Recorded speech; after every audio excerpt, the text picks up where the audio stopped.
గౌరవనీయులు స్థానిక శాసనసభ్యులు మిత్రులు చినరాజప్ప గారు, గౌరవనీయులు సహచర మంత్రివర్గ సభ్యులు నారాయణ గారు, గౌరవ పార్లమెంట్ సభ్యులు ఉదయ్ శ్రీనివాస్ గారు, గౌరవ పార్లమెంట్ సభ్యులు సానా సతీష్ గారు, గౌరవ శాసనసభ్యురాలు దివ్య గారు, చైర్మన్ స్వచ్ఛ ఆంధ్రప్రదేశ్ గౌరవనీయులు పట్టాభి గారు, principal secretary municipal administration Suresh గారు, వేదిక పైన మార్గదర్శులు ఉన్నారు మత్తె శ్రీనివాస్ గారు, కృష్ణారావు గారు, బంగారు కుటుంబాలు అందరూ ఇక్కడ ఉన్నారు. కొంతమంది వేదిక పైన ఉన్నారు. వాళ్ళల్లో మీరు చూస్తే మోర్తా గారు, ఏసమ్మ గారు, ఈరోజు నేను పెద్దాపురం వచ్చినప్పుడు అఖండ స్వాగతం పలికిన మా తెలుగింటి ఆడపడుచులందరికీ, సోదరి సోదరమణులందరికీ పేరు పేరున నమస్కారాలు, అభినందనలు, శుభాభినందనలు. ఈరోజు నేను ఇక్కడికి వచ్చింది మీలో ఒక చైతన్యం తీసుకురావడానికి. నేను పెద్ద పెద్ద ఇనాగ్రేషన్లకు రావడం లేదు. మీరందరూ పరిశుభ్రంగా ఉండాలని చెప్పడానికి ఇక్కడికి వచ్చాను. మీ మున్సిపాలిటీలో కూడా చూశాను. చూసిన తర్వాత నాకు ఒక నమ్మకం వచ్చింది, మనం చేసే ప్రయత్నాలు జయప్రదం అవుతున్నాయి. మామూలుగా ఎవరు ఈ పనులు చెయ్యరు. మీరు చూస్తే ప్రతి 3వ శనివారం స్వచ్ఛ ఆంధ్రప్రదేశ్ పెట్టుకున్నాం. కొన్ని అనివార్య కారణాల వల్ల ఈసారి మాత్రం 4వ శనివారం పెట్టుకున్నాం.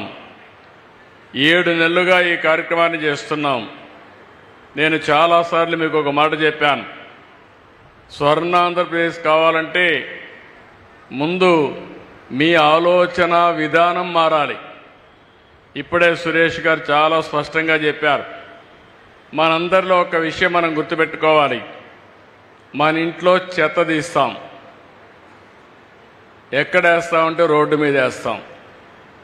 అంటే ఇల్లు మంది, ఆ రోడ్డు మాత్రం మంది కాదు. అక్కడి నుంచి ఆ ఇంట్లో రోడ్డు మీద ఉండే చెత్త అంతా కుళ్ళి మళ్ళీ ఆ వాసన రూపాన మీ ఇంటికే వస్తుంది. అంటే అంటువ్యాధులు రావడానికి మీరు చూస్తే ఎక్కడికక్కడ ఈ చెత్త ఇవన్నీ కనీసం మనం వాడినటువంటి మురుగునీరు కూడా బయట పోనీయకుండా మన ఇంటి ముందరనే ఉండడం, అక్కడ పురుగులు ఇవన్నీ తయారు కావడం, దీంతో అనేక అంటువ్యాధులు వచ్చి చాలా ఇబ్బందులు వచ్చే పరిస్థితి వచ్చింది. పోయిన గవర్నమెంట్ మీరు చూశారు, చెత్త మీద పన్నేశారు కానీ చెత్త కూడా తీలే. మామూలుగా 85 లక్షల మెట్రిక్ టన్నులు చెత్త అన్ని టౌన్స్లో పరేసి మున్సిపాలిటీలు చెత్త చేసి వదిలిపెట్టారు. ఈరోజు ఈ ప్రభుత్వం ఒకటే ఆలోచించాం, మా మంత్రికి చెప్పాను, మా డిపార్ట్మెంట్ చెప్పాను, అక్టోబర్ 2వ తారీఖు నాటికి 85 లక్షల చెత్త చెదారం ఏదైతే మున్సిపాలిటీస్లో ఉందో అన్ని క్లీన్ చేసే బాధ్యత వాళ్ళకి అప్పచెప్పాం. తప్పకుండా 100% జయప్రదం అవుతుందని చెప్పి మీ అందరికీ హామీ ఇస్తున్నా. నేను ఎన్నోసార్లు మీకు చెప్పాం, నేను మా మిత్రుడు పవన్ కళ్యాణ్ గారు జనసేన, తెలుగుదేశం, బీజేపీ కలిసి ఎన్నికల ముందు ఒక ప్రణాళిక తయారు చేసుకొని మీ దగ్గరికి వచ్చాం. రాష్ట్రం మొత్తం చెత్త చెత్త అయిపోయింది. రాష్ట్రాన్ని విధ్వంసం చేశారు, కుక్కలు చింపిన విస్తరి చేశారు, అతలాకుతలం చేశారు, ఎవరికి కూడా ఆనందం లేకుండా చేశారు. మాట్లాడితే కొట్టడం, పోలీస్ కేసులు పెట్టడం, చాలా అరాచకాన్ని సృష్టించారు. మళ్ళీ మేము వస్తాం, రాష్ట్రాన్ని పునర్నిర్మాణం చేసి మీ జీవితాల్లో వెలుగు తీసుకొస్తామని ఆ రోజే చెప్పామని మీ అందరికీ విజ్ఞప్తి చేస్తున్నా. అందులో భాగంగానే ఒక పక్క సంక్షేమం, ఇంకొక పక్క అభివృద్ధి, ఈ రెండు కావాలంటే సుపరిపాలన, ఇవన్నీ కూడా పెట్టుకొని ఒక స్పష్టమైన ఆలోచన, ఎక్కడా డైవర్షన్ లేదు.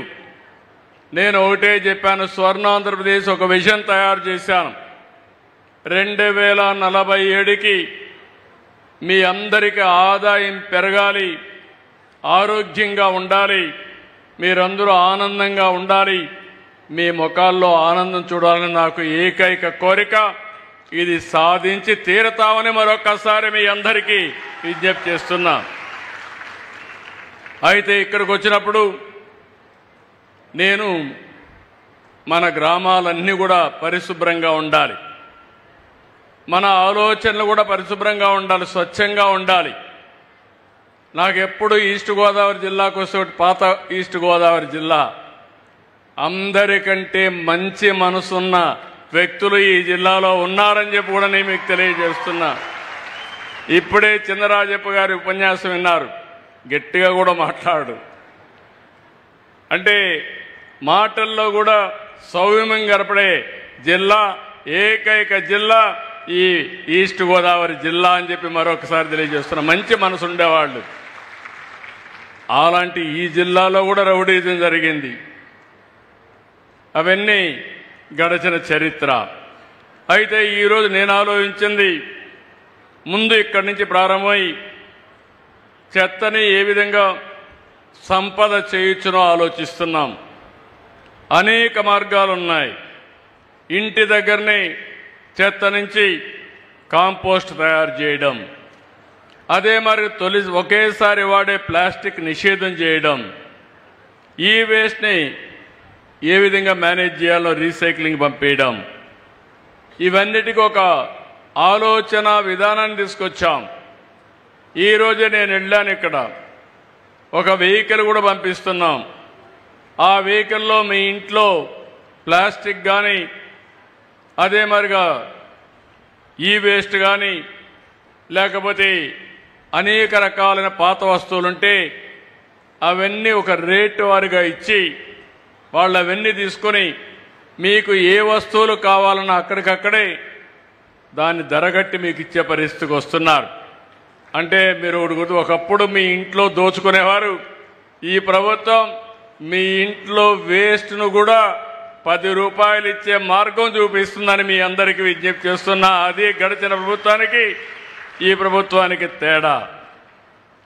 ఈరోజు పెద్దాపురంలో తొందరలోనే మన మిత్రులు చెప్పారు, 15 మెగావాట్ల సామర్థ్యంతో 330 కోట్లతో వేస్ట్ ఎనర్జీ ఈ జిల్లాలో ఉండే అన్ని మున్సిపాలిటీలు వచ్చి చెత్తంతా తీసుకొచ్చి అందులో నుంచి కరెంటు ఉత్పత్తి చేయబోతున్నాం. కరెక్ట్గా ఈ రోజు నుంచి 18 నెలల్లో పూర్తి చేయాలని ఆదేశాలు ఇచ్చాం. మన వాళ్ళు 2 ఏళ్ళు అంటున్నారు, కానీ నేను 18 నెలల్లోనే పూర్తి చేయాలని చాలా స్పష్టంగా ఆదేశాలు ఇచ్చామని చెప్పి కూడా నేను మీకు తెలియజేస్తున్నా. ఒక అంచెల వారిగా, ఏది కూడా ఒక రోజు కాదు. అందుకని ఎక్కడికక్కడ కార్యక్రమాలు ఇచ్చి, ఒక ముఖ్యమంత్రిగా నేను ప్రతి 3వ శనివారం ఒక ఊరికొచ్చి ఆ ఊరిలో ఈ యొక్క స్వచ్ఛాంధ్రప్రదేశ్ కార్యక్రమంలో పార్టిసిపేట్ చేసి ఒక్కొక్క నెల ఒక్కొక్క థీమ్ మీద కూడా ముందుకు తీసుకెళ్తున్నాం. ఈ నెలలో మీరు చూస్తే వర్షాకాల సమయంలో అనేకమైనటువంటి రోగాలు వచ్చే అవకాశం ఉంటుంది. మనం తాగే నీళ్ల నుంచి కానీ, మన పరిసరాల్లో మస్కిటోస్ వచ్చి మస్కిటోకి సంబంధించిన, దోమలకు సంబంధించిన రోగాలు వచ్చే పరిస్థితి వస్తుంది. ఇలాంటివన్నీ కూడా అనేక సందర్భాల్లో మీరు చూస్తే నిన్నే మేము ఒక పాలసీ కూడా తీసుకొచ్చాం. ఏదే సర్క్యులర్ ఎకానమీ అని. ఈ ప్రపంచంలో ఏది కూడా వేస్ట్ కాదు. చెత్త నుంచి సంపద సృష్టించవచ్చు. మన పొలంలో ఉండే వరి అంతా వాడిన తర్వాత గడ్డి ఉంటుంది. ఆ గడ్డి నుంచి కొన్ని అట్టపెట్టెలు తయారు చేసే పరిస్థితి వస్తుంది. కడాన సముద్రంలో నాచు ఉంటుంది. ఆ నాచు నుంచి ఈరోజు బయోకెమికల్ తయారు చేయొచ్చు, ప్రోటీన్ తయారు చేయొచ్చు, మెడిసిన్ తయారు చేయొచ్చు, అనేక విధాలుగా ఉపయోగపడుతుంది. అలాంటి ప్రాజెక్టు కూడా శ్రీకారం చుట్టాం. ఈరోజు మీరు రాష్ట్రంలో చూస్తే 95% ఇళ్ల నుంచి పట్టణ ప్రాంతాల్లో ప్రతిరోజు చెత్త కలెక్ట్ చేస్తున్నారు. ఇంకో పక్క గ్రామీణ ప్రాంతాల్లో 48% కలెక్ట్ చేస్తున్నారు. వాళ్ళ ఇండ్ల దగ్గరని దగ్గర 5 లక్షల కుటుంబాల్లో చెత్త నుంచి కాంపోస్ట్ తయారు చేసి ఇంట్లో గార్డెన్కి వేసుకుంటున్నారు. ఇంకో పక్క 10,65,000 మంది కిచెన్ గార్డెన్లు, టెర్రస్ గార్డెన్తో అందరికీ ఒక ఆదర్శంగా మిగిలే పరిస్థితికి వచ్చారు. ఈరోజు మీరు ఇప్పుడే నేను చూశాను, ఇక్కడికి వచ్చినప్పుడు వర్షాలు పడ్డాయి. మన దగ్గర కంటే పైన ఎక్కువ వర్షాలు పడ్డాయి. ఈరోజు ఈస్ట్ గోదావరి జిల్లాలో చాలా గ్రామాల్లో, లంక గ్రామాలన్నీ కూడా మళ్ళీ నీళ్లన్నీ వచ్చి ముంపు గురయ్యే పరిస్థితి వస్తే ఎప్పటికప్పుడు మానిటర్ చేస్తున్నాం.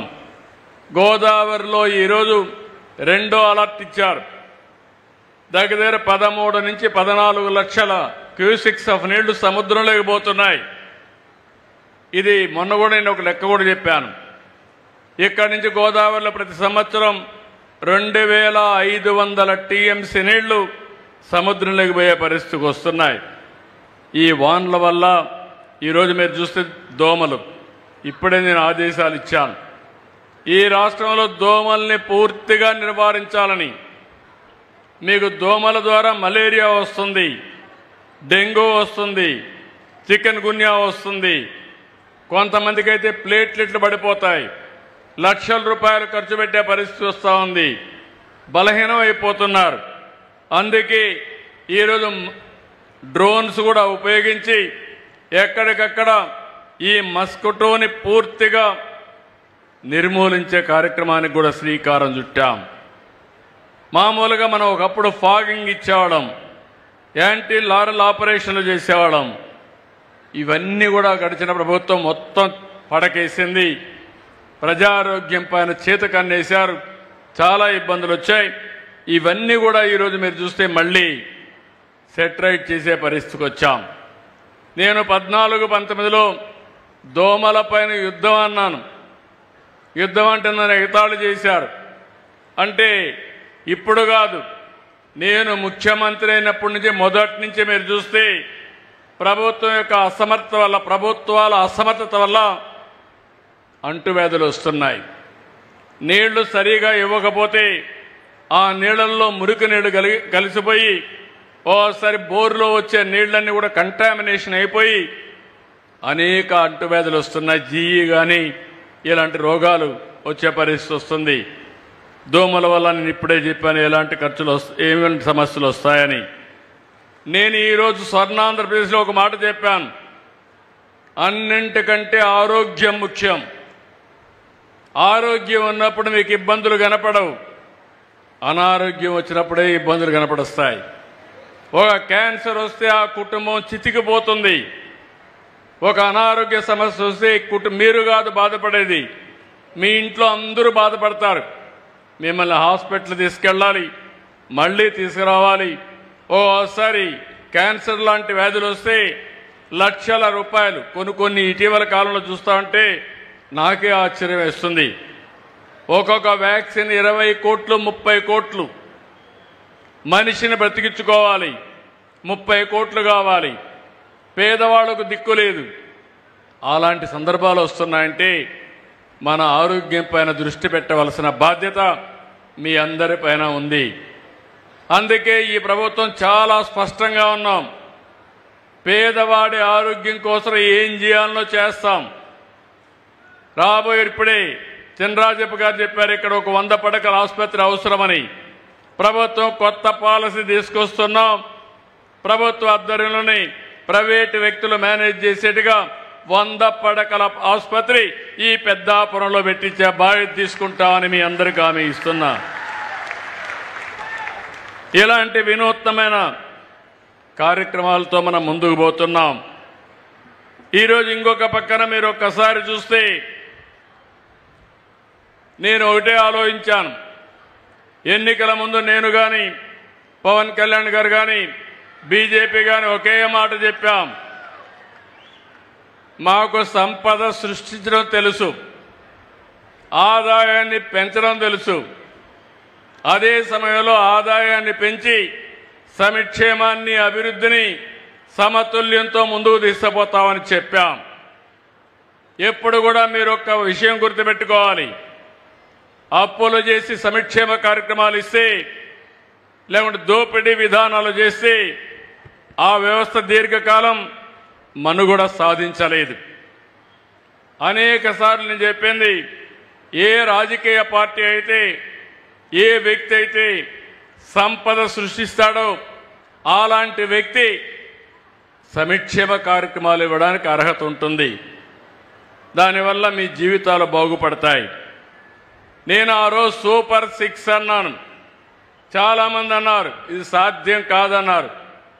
ఎట్లా సాధ్యం కాదో చేసి చూపిస్తానని చెప్పి చేసి చూపించిన పార్టీ ఎన్డీఏ అని చెప్పి మీ అందరికీ విజ్ఞప్తి చేస్తున్నా. ఈ నెలలో ఒక ఉదాహరణ చెప్తున్నా. మొదటి తారీఖున పేదల సేవలో ఎన్టీఆర్ భరోసా 4,000, 6,000, 10,000, 15,000 రూపాయలు ఇస్తున్నామా లేదా అని మిమ్మల్ని అడుగుతున్నా. 6 గంటల మీ ఇంటి దగ్గరికి వస్తున్నారా లేదా అని మిమ్మల్ని అడుగుతున్నా. మంచి ప్రభుత్వం అయితే గట్టిగా చప్పట్లు కూడా చెప్పండి, బాగా చేశారని.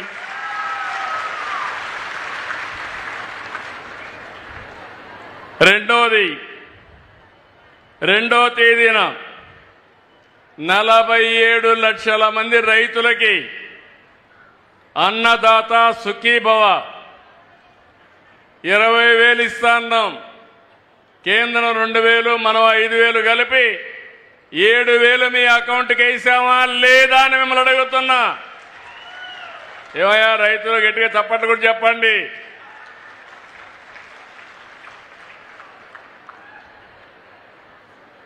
ఇదే కాదు, 7వ తారీఖున మరమగ్గాలకు 500 యూనిట్లు, చేనేత మగ్గాలకు 200 యూనిట్లు ఉచిత విద్యుత్ ఇచ్చాం.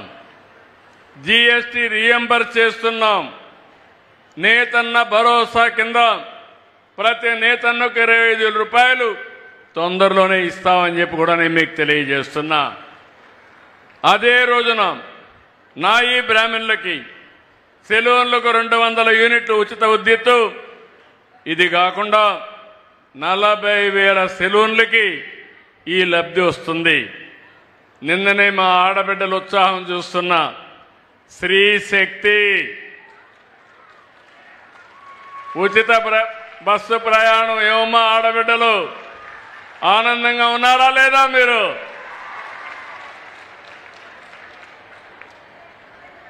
ఉచిత బస్సు అంటే ఎగతాళి చేశారు.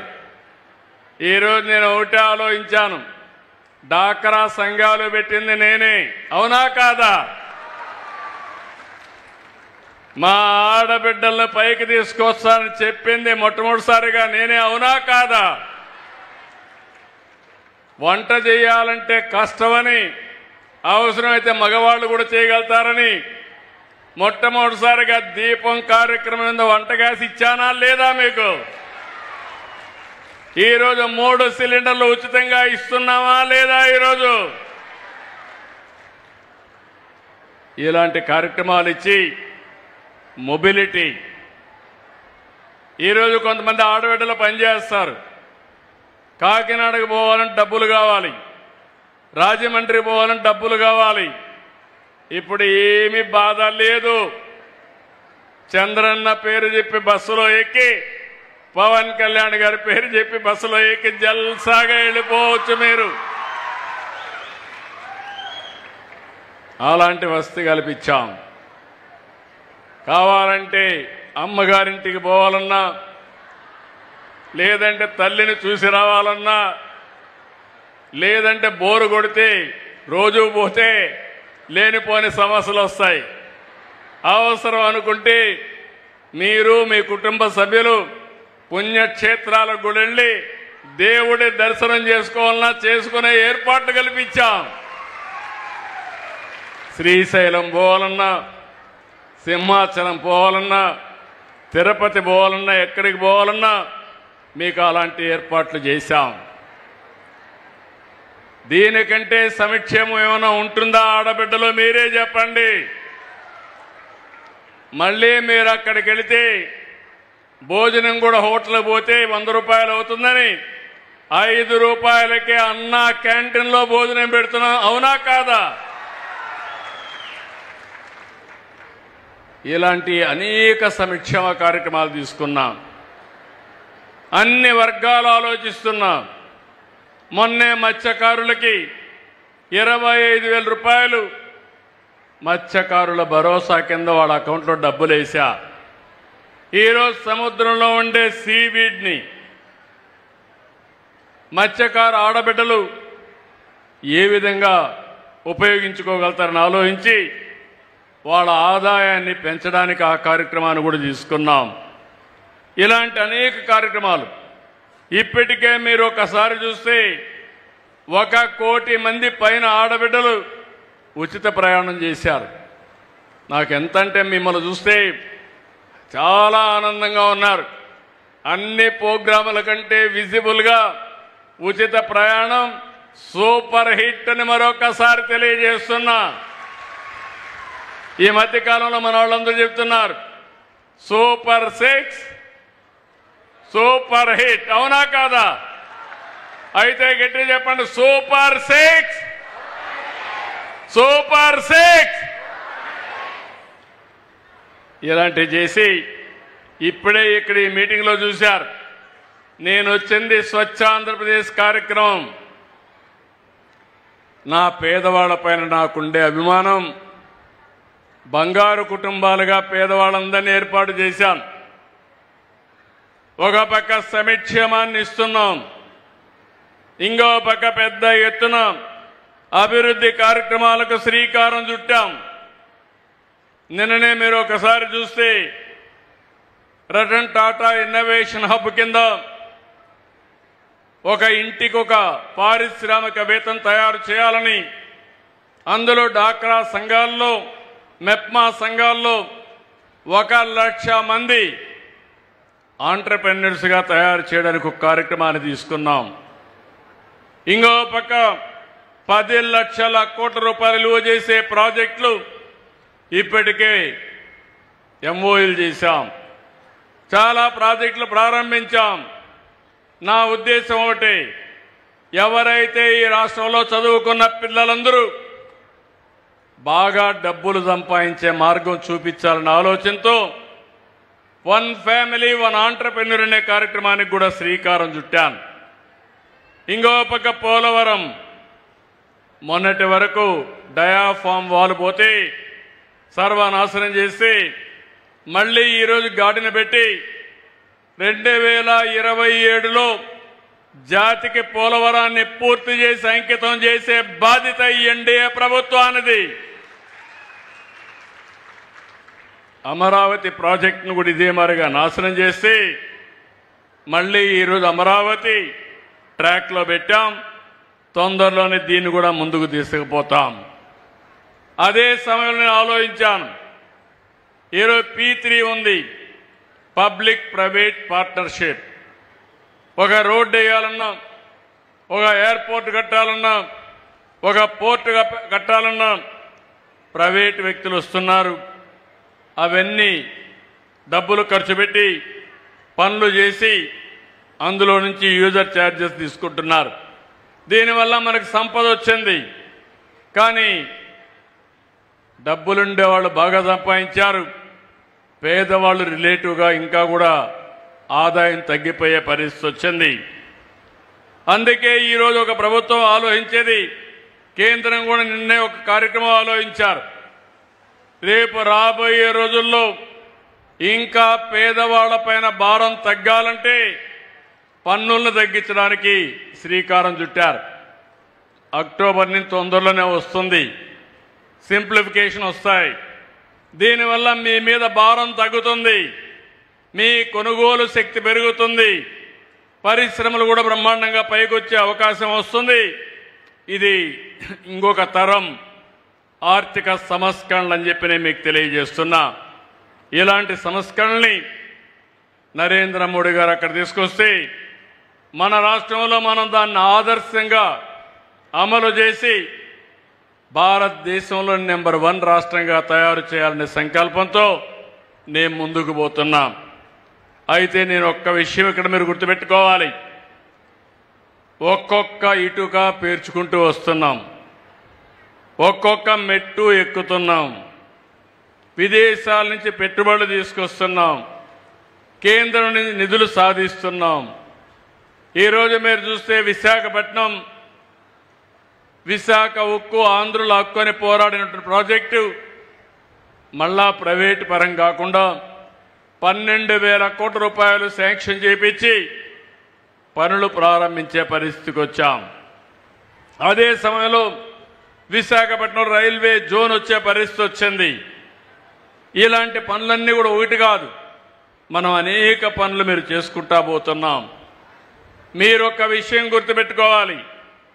మీ ఇంట్లో ఒక అమ్మాయిని ఇంకొక అబ్బాయికి ఇవ్వాలన్నా, ఒక అబ్బాయిని మీ ఇంటికి అల్లుడుగా తెచ్చుకోవాలన్నా, అంటే మామూలుగా పిల్లనివ్వాలన్నా, పిల్లని తెచ్చుకోవాలన్నా 10 సార్లు ఆలోచిస్తారు, 10 తరాలు చూస్తారు, నచ్చితేనే ఇస్తారు. అవునా కాదా? కానీ ఓటు మాత్రం మీరు అవి ఆలోచించరు. దుర్మార్గులందరికీ ఓట్లు వేస్తారు. 5 సంవత్సరాలు నేను అడుగుతున్నా. ఈరోజు నేను ఈ పనులన్నీ చేసి నేను 45 ఏళ్ళ నుంచి రాజకీయాల్లో ఉన్నా. చాలామంది రాజకీయ నాయకులను చూశా. నా జీవితంలో ఎప్పుడు కూడా ఇలాంటి రాజకీయ పార్టీని నేను చూడలేదు. దీనికి మీరు ఆలోచిస్తే ఇంతవరకు ఏ రాజకీయ పార్టీకైనా టీవీ ఉందా అని అడుగుతున్నా.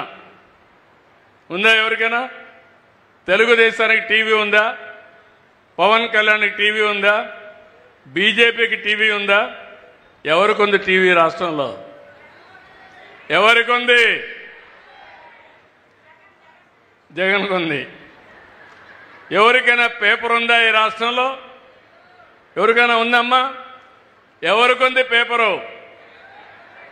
ఎందుకుంది పేపరు అంటే పేపరు టీవీ పెట్టుకొని తప్పుడు వార్తలు వేయడానికి అది ఒక పేపర్ పెట్టుకున్నాడు, టీవీ పెట్టుకున్నాడు. నేను అడుగుతున్నా మిమ్మల్ని ఒక విషయం, ఎవరైనా నేరాలు చేసి ఘోరాలు చేసి రాజకీయాల్లో మనుగడ సాధించారా? ఇంతవరకు ఎవరన్నా చేసినట్టు సాధించారమ్మా? నేను అడుగుతున్నా మీకు. అందులో ఈస్ట్ గోదావరి జిల్లాలో ఎవరన్నా మర్డర్లు చేసేవారంటే రానిరు, ఇక్కడికి జిల్లాకే రానిరు. అలాంటివన్నీ కూడా ఈరోజు నేర చరిత్ర కలిగిన వాళ్ళు రాజకీయాల్లోకి వచ్చేశారు. ఇంకో పక్క అధికారాన్ని హస్తగతం చేసుకుంటున్నారు. దానికి ఒక పొలిటికల్ రాజకీయ పార్టీ పెట్టారు. నేను ఏదైనా గట్టిగా మాట్లాడితే మీరందరూ గుర్తుపెట్టుకోవాలి. ఒకప్పుడు ఈ రాష్ట్రంలో నక్సలిజం ఉండేది. ఆ రోజు నేను నక్సలైట్స్ పైన పోరాడాను.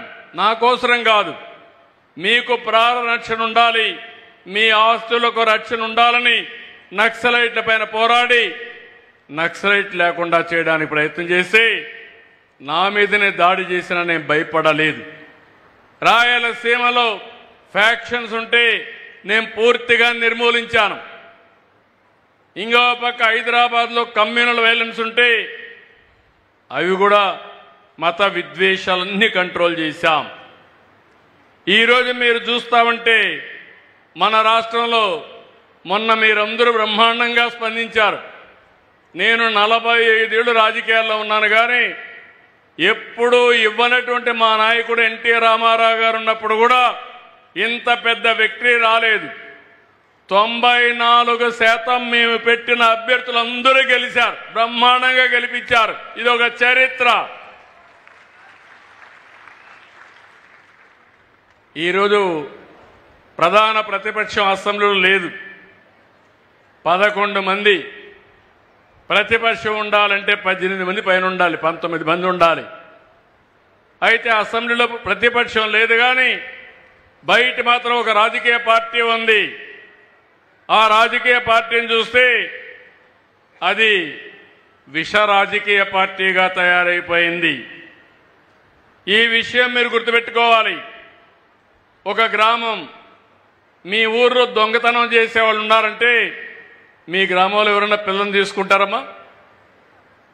మీ ఊర్లో ఎవరైనా హత్యలు చేస్తున్నారంటే మీ ఊర్లో పిల్లనిస్తారని అడుగుతున్నా.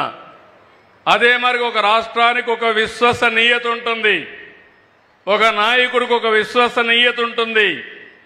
కానీ ఇటీవల కాలం నేను చూస్తున్న ఎప్పుడూ లేనటువంటి సమస్యలు చూస్తున్నా. ఆడబిడ్డల పైన సోషల్ మీడియాలో క్యారెక్టర్ అసాసినేషన్ చేస్తారు, ఇష్టానుసారంగా మాట్లాడే పరిస్థితికి వస్తారు. అంటే మామూలుగా మీరు చూస్తే ఫేక్ ప్రచారాలు, రౌడీ రాజకీయాలు, తప్పుడు విధానాలు, ఇవే ప్రచారంగా చేసుకొని ముందుకు పోతున్నారు. నేను ఒక్క విషయం ఈ పెద్దాపురంలో అడుగుతున్నా. 10 సంవత్సరాలు 10 సంఘటనలు మీ దృష్టి తీసుకొస్తున్నా. ఇలాంటి వాళ్ళు ఒక రాజకీయ పార్టీ పెట్టడానికి అర్హత ఉందా? ప్రతి ఒక్క కుటుంబంలో చర్చ జరగాలని చెప్పి కోరుకుంటున్నా. వివేక హత్య, వివేకానంద రెడ్డి ఆ రాజకీయ పార్టీ నాయకుడికి సొంత చిన్నాన్న, తెల్లవారితో చనిపోయాడు. సాక్షి టీవీలో వచ్చింది గుండెపోటు. నేను కూడా నమ్మా. నేను అడుగుతున్నా, నెక్స్ట్ డే చూస్తే నా చేతిలోనే కత్తి పెట్టి నేనే చంపానని చూపించారు, నమ్మించారు. నమ్మిన వాళ్ళు ఓటేశారు. ఆ తర్వాత ఏం జరిగిందో మనమే చూస్తున్నాం. అంటే ఒక తప్పుడు పని చేసి, తప్పుడు ప్రచారం చేసి రాజకీయ లబ్ధి పొందిన వాళ్ళు రాజకీయాలకు అర్హులా అని చెప్పి ఆలోచించండి. ఇది నెంబర్ 1. నెంబర్ 2, విశాఖపట్నంలో కోడికత్తి డ్రామా జ్ఞాపకం ఉందా అని మిమ్మల్ని అడుగుతున్నా. కోడికత్తి డ్రామా ఆడి ఆ కోడికత్తి మీ జిల్లా వాడి పొడిచిన వ్యక్తి కూడా ఆ కోడికత్తి డ్రామా ఆడి నేనేదో అతనితో మాట్లాడి నేను చేయించానని చెప్పి మాట్లాడే పరిస్థితికి వచ్చారు. అది ఒక మిస్టరీగా, అది ఒక డ్రామాగా తయారైపోయింది. 3వది, ఎలక్షన్ల ముందు గులకరాయి డ్రామా. ఎన్నికల సమయంలో గులకరాయి వేయించుకున్నారు. దానిపైన హాస్పిటల్కి పోయి టెస్ట్ చేయించారు. అక్కడ డ్రామా ఆడారు. డ్రామా ఆడి కడాన ఒక అమాయకుడిని చిత్రహింసలు పెట్టే పరిస్థితికి వచ్చారు. ఇక్కడే డయాఫామ్ వాల్, పోలవరం, ఆంధ్రప్రదేశ్కి జీవనాడి. వీళ్ళు వచ్చి కాంట్రాక్ట్ను మార్చి, ఇంజనీర్లు మార్చి, గోదావరిలో ఒకసారి 20 లక్షలు, 30 లక్షలు, 40 లక్షలు క్యూసెక్స్ ఆఫ్ వాటర్ వస్తుంది, ఉధృతంగా వస్తుంది. అలాంటిది పైన కట్టవలసిన అప్పర్ కాఫర్ డ్యామ్ కట్టకుండా, పూర్తి చేయకుండా నిర్లక్ష్యం చేస్తే డయాఫామ్ వాల్ కట్టుకోబోయింది. అది కూడా నా వల్ల పోయిందని 5 ఏళ్లు కట్టకుండా వదిలిపెడితే దాన్ని రెక్టిఫై చేసి ఇప్పుడు కట్టుకునే పరిస్థితికి వస్తున్నాం. అంటే చేసిన తప్పును వేరే వాళ్ళపైన నెట్టడం ధర్మమా అని మిమ్మల్ని అడుగుతున్నా. ఇలాంటి వాళ్ళు రాజకీయాలకు కావాలని మిమ్మల్ని అడుగుతున్నా. ఎన్నికల ముందు మీరందరూ గుర్తుపెట్టుకోండి, మేము ఇంటింటికి పోయి ఆ రోజు ఉన్నటువంటి వాలంటీర్లంతా ప్రచారం చేస్తూ ఉంటే వాలంటీర్లు లేకుండా పింఛన్లు ఇమ్మన్నాం. పింఛన్లు ఇమ్మంటే మే నెలలో పింఛన్లు ఇవ్వకుండా ముసలి వాళ్ళని తీసుకుపోయి అటు ఇటు తిప్పి ఒక 15 మందిని చంపేసి ఆ 15 మందిని నేను చంపేశానని నా మీద నెపవేశాడు. అవునా కాదా అని మిమ్మల్ని అడుగుతున్నా. ఇలాంటి దుర్మార్గులు మనకు అవసరమా అని మిమ్మల్ని అడుగుతున్నా. ఈరోజు నేను అడుగుతున్నా, వాలంటీర్లు లేరు, ఒక రోజులో మీకు పింఛన్ ఇస్తున్నామా లేదా అని మిమ్మల్ని అడుగుతున్నా. 3 గంటల్లో ఇస్తున్నా, అవునా కాదా? అవునంటే గట్టిగా చెప్పండి, కూడా చెప్పండి అవునని. ఇంకో పక్క ఈరోజు మీరు చూస్తే నేను ఎక్కడికి పోయినా నన్ను అడుగుతున్నారు, మీరు బాగానే పనిచేస్తున్నారు, మీ ఎన్డీఏ బాగుంది, బీజేపీ ఉంది, పవన్ కళ్యాణ్ ఉన్నాడు, పనులు బాగానే చేస్తారు అని సంతోషపడి అందరూ అడుగుతున్నారు. కానీ మీ రాష్ట్రంలో ఒక భూతం ఉంది, మళ్ళీ ఆ భూతం లేదని గ్యారంటీ ఏంటని అడుగుతున్నారు. దీనికి మీరందరూ ఒక విషయం గుర్తుపెట్టుకోవాలి. నేను ఆ రోజు అందరికీ చెప్పాను, ఈ భూతాన్ని పాతాళంలో కంట్రోల్ చేశాం, ఇంకా తిరిగి రాదని చెప్పాను. కానీ ఇక్కడ చూస్తే అరుంధతి సినిమా చూసారా మీరు? జ్ఞాపకం ఉందా మీకు? జ్ఞాపకం ఉంటే చేలు పైకెత్తండి.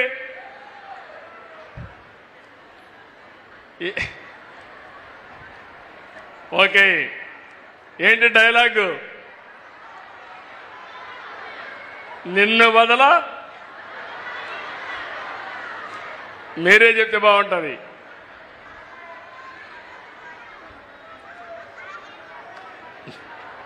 ఏదమ్మా? నువ్వే చెప్పమ్మా. నిన్ను వదల బొమ్మాలి, నిన్ను వదల బొమ్మాలి, మళ్ళా వస్తాను బొమ్మాలి. మీరు విన్నారా? ఏమ్మా?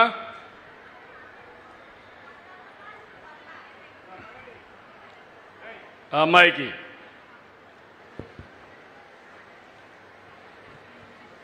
వదలా బొమ్మాలి, నిన్ను వదల. Okay, that is good. నిన్ను వదల బొమ్మాళి వదల, నిన్ను వదలనంటా ఉంది. అలాంటి అరుంధతిలో భూతమ్మగా మళ్ళీ మీరు చూస్తే ఈ భూతం మళ్ళా పైకి వస్తూ ఉంది.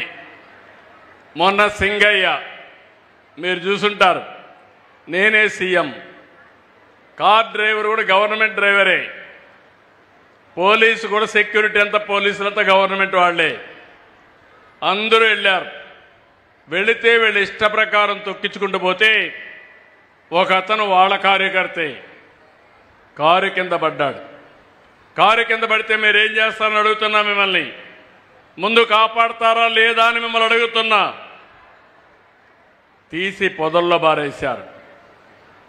ఆ మనిషి చావు బతుకుల్లో ఉంటే అంబులెన్స్ వచ్చి తీసుకుపోతే అక్కడ వీడియో ఏమీ లేకుండా చేసి కడాన అతను చనిపోయిన తర్వాత ఆ వీడియో బయట వస్తే ఆ వీడియో బయట వచ్చిన తర్వాత ఆయన భార్యను పిలిపించి బెదిరించి ప్రలోభ పెట్టి అంబులెన్స్ వాళ్ళు చంపేశారని చెప్పి అంటారు.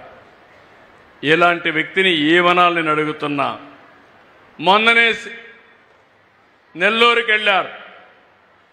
నెల్లూరుకి వెళ్ళి అక్కడ మనుషులు రాకపోతే బంగారుపాలెంలో వచ్చిన మనుషుల యొక్క ఫోటో పెట్టి మార్ఫింగ్ పెట్టి ఆ ఫోటో ఇచ్చి ప్రచారం చేసుకునే పరిస్థితికి వచ్చారు. నిన్న అమరావతి మునిగిపోయిందని ప్రచారం.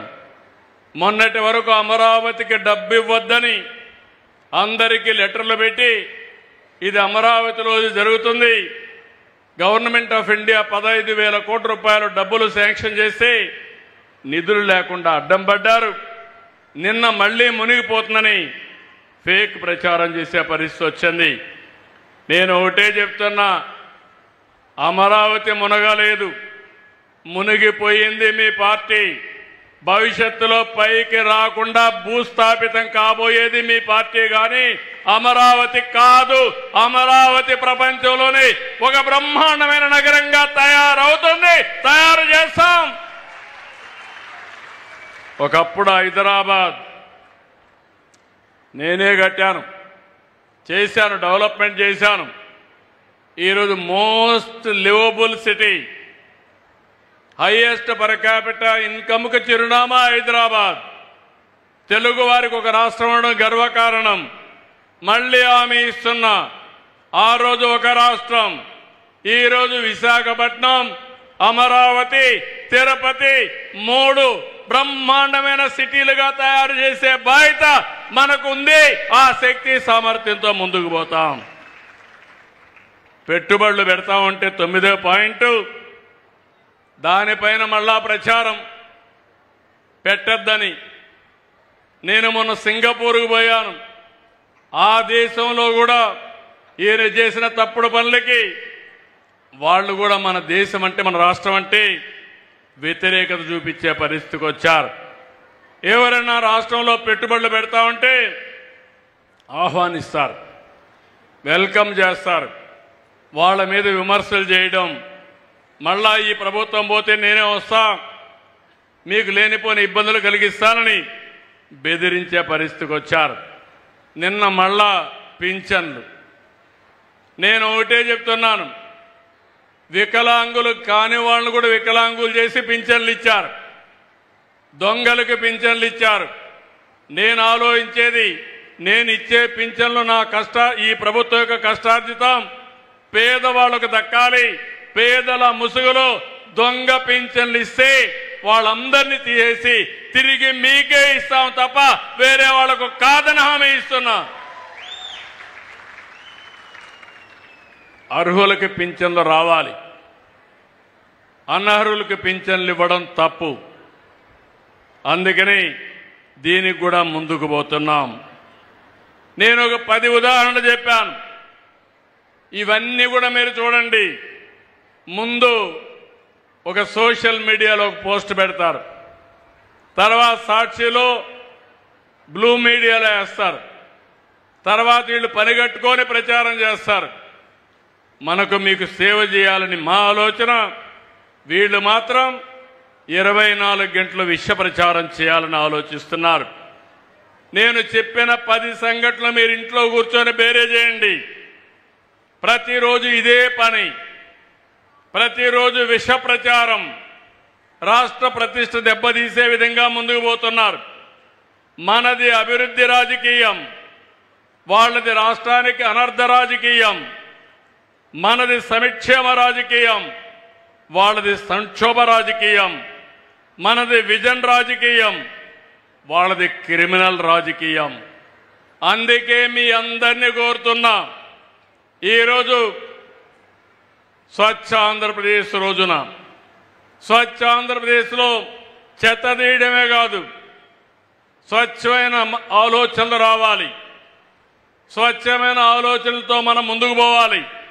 ఎవరైనా స్వచ్ఛమైన ఆలోచనలతో కాకుండా క్షుద్ర రాజకీయాలు చేసే ఆలోచనలు వస్తే వాళ్లకు బుద్ధి చెప్పతామని గట్టిగా మీరందరూ కూడా హర్షాన్ని, ఆమోదాన్ని తెలియజేయాల్సిన అవసరం ఉంది. అప్పుడే ఈ రాష్ట్రానికి మంచి జరుగుతుంది. వైకుంఠపాళి వల్ల లాభం ఏంటో చూసాం 1924. మనం పైకెక్కడం, మళ్ళా కిందికి పడడం, మళ్ళా పైకెక్కడం, మళ్ళా కిందికి పడడం. వైకుంఠపాళి ఆట మనకు కావాలన్నా ఆడబిడ్డలోని మిమ్మల్ని అడుగుతున్నా, ఏం తమ్ముళ్ళలోని మిమ్మల్ని అడుగుతున్నా. మళ్ళీ మనకు కావాల్సింది అభివృద్ధి కావాలి, పేదరికం పోవాలి, మెరుగైన జీవన ప్రమాణాలు రావాలి, మనము మన కుటుంబాలు ఆనందంగా ఉండాలి. కానీ ఇలాంటి తప్పుడు రాజకీయాలు కాదని చెప్పి కూడా నేను మీకు తెలియజేస్తున్నా. అనునిత్యం మీరు ఆలోచించుకోవాలి. ఈ ప్రభుత్వం పేదల ప్రభుత్వం, పేదవాళ్లకు నిరంతరం కష్టపడే ప్రభుత్వం. అందుకనే మీరు చూస్తే నేను ఇచ్చే సంక్షేమ కార్యక్రమాలు ఇస్తూనే, అభివృద్ధి చేస్తూనే కొత్తగా P4 తీసుకొచ్చాను. మార్గదర్శి బంగారు కుటుంబం. ఎవరైతే సమాజం వల్ల పైకొచ్చిన వ్యక్తులు ఆర్థికంగా పైనుండే 10%, కింద నుండే 20%కి న్యాయం చేయాలి. అది నిరంతరం కూడా చేయాల్సిన అవసరం ఉంది. ఈరోజు ఇక్కడ మీరు చూస్తే పారిశుద్ధ్య కార్మికుల కోసం ఒక ప్రోగ్రాం చేశాం. ఈ ప్రోగ్రాంలో మీరు చూసినప్పుడు యాక్సిస్ బ్యాంక్ కూడా ముందుకొచ్చి ఒక బ్రహ్మాండమైన కార్యక్రమానికి శ్రీకారం చుట్టారు. ఆ కార్యక్రమం ప్రకారం ఎవరైనా కానీ యాక్సిడెంట్లో చనిపోతే 1 కోటి రూపాయలు బీమా ఇచ్చే విధంగా, ఇన్సూరెన్స్ ఇచ్చే విధంగా రిజిస్టర్ చేశాం. పర్మనెంట్ ఉద్యోగులైతే 1 కోటి, అవుట్ సోర్సింగ్లో వస్తే 20 లక్షలు. పర్మనెంట్గా డిజేబుల్డ్ అయితే వారికి కూడా చనిపోయినతో సమానంగా 1 కోటి రూపాయలు ఇస్తాం. అదే అవుట్ సోర్సింగ్ ఏజెన్సీలో వస్తే 20 లక్షలు ఇస్తాం. పార్షియల్గా డిజేబిలిటీ వస్తే అలాంటి వాళ్ళకి బేసిక్ కవర్ కింద 75% ఇస్తాం. ఇంకో పక్కన కాంప్లిమెంటరీ ఎడ్యుకేషన్ గ్రాంట్ కింద వాళ్ళ పిల్లలకి 8 లక్షల వరకు సహాయం చేస్తారు. ఎవరన్నా డిసీజ్ ఉంటే వాళ్ళకి 8 లక్షల వరకు సహాయం చేస్తారు. కాంప్లిమెంటరీ గ్రూప్ ఇన్సూరెన్స్ కింద దగ్గర మీరు చూస్తే 62 సంవత్సరాలు కానీ రిటైర్ అయ్యే ఏజ్ ఇది ముందే దానికి 10 లక్షల రూపాయలు ఇస్తారు. మిగిలినకు 2 లక్షల రూపాయలు ఇస్తారు. ఎప్పుడైనా మీరు ఎయిర్ ప్రయాణం చేస్తే, విమానాల్లో తిరిగితే అక్కడ ఏమైనా మీరు చనిపోతే డెబిట్ కార్డు ద్వారా వాడుకుంటే 1 కోటి రూపాయలు దానికి కూడా అదనంగా యాక్సిడెంట్ ఇన్సూరెన్స్ కవర్ చేస్తారని చెప్పి కూడా నేను మీకు తెలియజేస్తున్నా. ఇది కాకుండా ఇంకో పక్కన మీరు కానీ మీ కుటుంబంలో వాళ్ళకు కూడా 3 వరకు ఇన్సూరెన్స్ చేసుకునే అవకాశం ఇస్తారు. అలాంటి వాళ్లకు 15 లక్షల రూపాయలు ఎవరైనా చనిపోతే కుటుంబ సభ్యులకు కూడా కవర్ చేసి దాంట్లో కూడా డబ్బులు ఇస్తారని చెప్పి నేను మీకు తెలియజేస్తున్నా. నేను ఆలోచించేది అనునిత్యం మీకు మంచి జరగాలని. ఏ విధంగా మంచి చేస్తే మీ అందరి జీవితాలు బాగుంటాయో దానికోసం ఆలోచిస్తున్నా. ఇంకా ఒకే మాట చెప్తున్నా, ఫైనల్గా నా జీవితంలో మేమందరం కూడా ఒకటే మీకు హామీ ఇస్తున్నాం. సంపద సృష్టిస్తూనే ఉంటాం, ఆదాయాన్ని పెంచుతాం. పెంచిన ఆదాయం మళ్ళీ లాస్ట్ మైల్లో ఉండే మీ ఇలాంటి వాళ్ళకి సంక్షేమ కార్యక్రమాల ద్వారా ఇచ్చి మిమ్మల్ని బాగు చేసే బాధ్యత మాదని మరొకసారి మీ అందరికీ హామీ ఇస్తున్నా. ఈరోజు నేను చేసింది మీరు చూస్తే సూపర్ 6 చెప్పాను, కానీ కొన్ని ఇబ్బందులు ఉన్నాయి.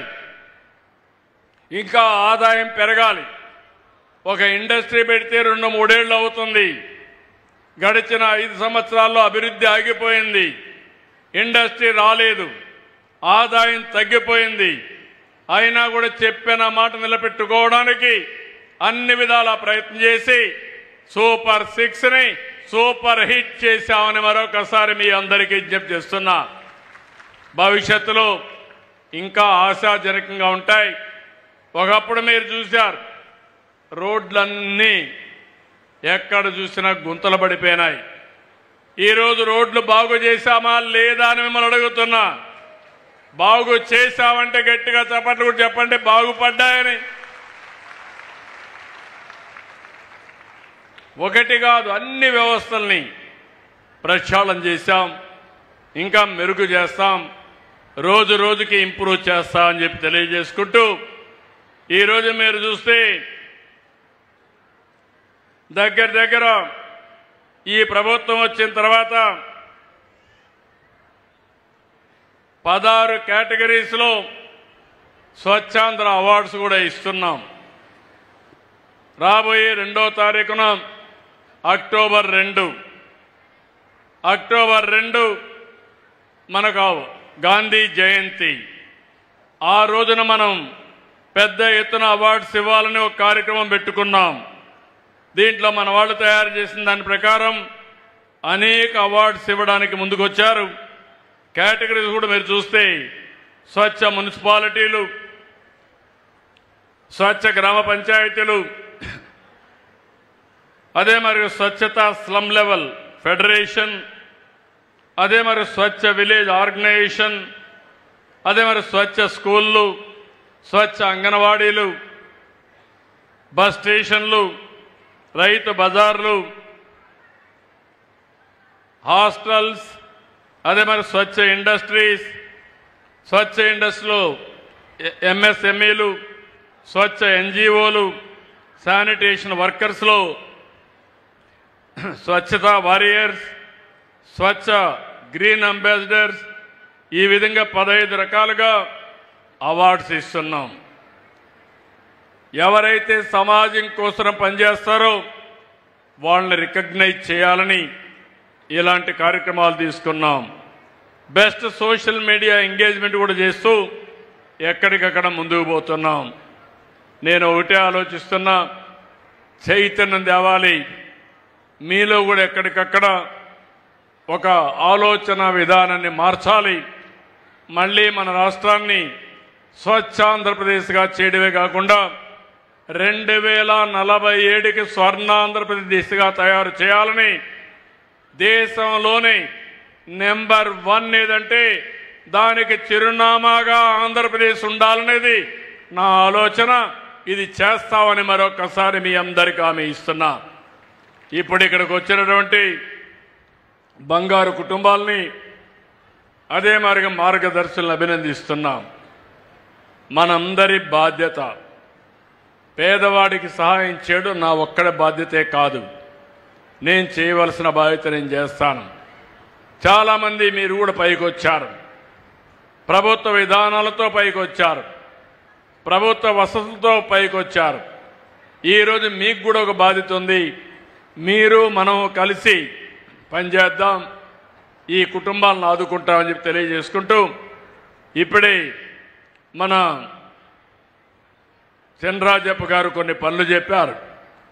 మీరు చూస్తే పెద్దాపురం 36 కోట్లు, సామర్లకోట 39 కోట్లు, రెండూ కలిపి 75 కోట్ల రూపాయలతో దగ్గర వాటర్ కావాలని చెప్పి అడిగారు. ఇంటింటికి కొళాయి కింద ఇప్పుడే నారాయణ గారు చెప్పారు, అమృత్లో శాంక్షన్ చేయించి 2 సంవత్సరాల్లో దీన్ని పూర్తి చేసే బాధ్యత ఈ ప్రభుత్వం తీసుకుంటుంది. అందరికీ నీళ్లు వస్తాయి. ఇంకా చిన్న విషయాలు, ఒక హాస్పిటల్ చెప్పారు, ఒక డిగ్రీ కాలేజ్ చెప్పారు, ఇంకా చిన్న చిన్న విషయాలు చెప్పారు. చిన్నరాజప్ప ఏది అడిగినా కాదనకుండా ఎప్పటికప్పుడు నేను చేస్తూ ఉంటాను. మీకెవ్వరికి అనుమానం అవసరం లేదు. అవసరమైతే ఆయన అడిగిన దానికంటే ఎక్కువే చేస్తామని మరొక్కసారి హామీ ఇస్తూ, పెద్దాపురానికి ఎప్పుడు తెలుగుదేశం పార్టీ గుర్తు పెట్టుకుంటుంది. పెద్దాపురం తెలుగుదేశం పార్టీకి ప్రస్తుతం ఎన్డీఏకి కంచు కోట. ఈ నియోజకవర్గాన్ని అభివృద్ధి చేసే బాధ్యత ఎన్డీఏ తీసుకుంటాం. ఇక్కడ ఎమ్మెల్యే చంద్రరాజప్ప గారు ఉన్నారు, అదే మరి ఎంపీగా శ్రీనివాస్ గారు ఉన్నారు. ఇద్దరికి హామీ ఇస్తున్నా, ఈ నియోజకవర్గాన్ని అన్ని విధాలా అభివృద్ధి చేస్తానని మరొక్కసారి హామీ ఇస్తూ, మీలో కూడా ఒకటి గుర్తుపెట్టుకోవాలి, భవిష్యత్తులో మళ్ళీ వేరే పార్టీ ఈ పక్క చూడకుండా మీరందరూ కూడా ఒకటే దారి, అది ఎన్డీఏ అనే మాట గట్టిగా మీ మనసుల్లో ఉండాలి, ఆచరణలో కూడా ఉండాలి. మీరు ఆనందంగా ఉండేట్టుగా చేసే బాధ్యత మాది. మీరు కూడా ఎప్పటికప్పుడు ఏ ఎన్నికొచ్చినా ఆశీర్వదించే బాధ్యత మీదని మరొకసారి మీ అందరికీ విజ్ఞప్తి చేసుకుంటూ, ఇప్పుడు బంగారు కుటుంబాలు పిలిపించి ఒక 2 నిమిషాలు ఇంట్రడ్యూస్ చేసి మీతో కూడా మాట్లాడి వైండప్ చేద్దాం. ముందు బంగారు కుటుంబాలు రామా చెప్తాలి. గౌరవనీయులైన సీఎం గారికి నా హృదయపూర్వక వందనాలండి. గట్టిగా మాట్లాడమ్మా. గౌరవనీయులైన సీఎం గారికి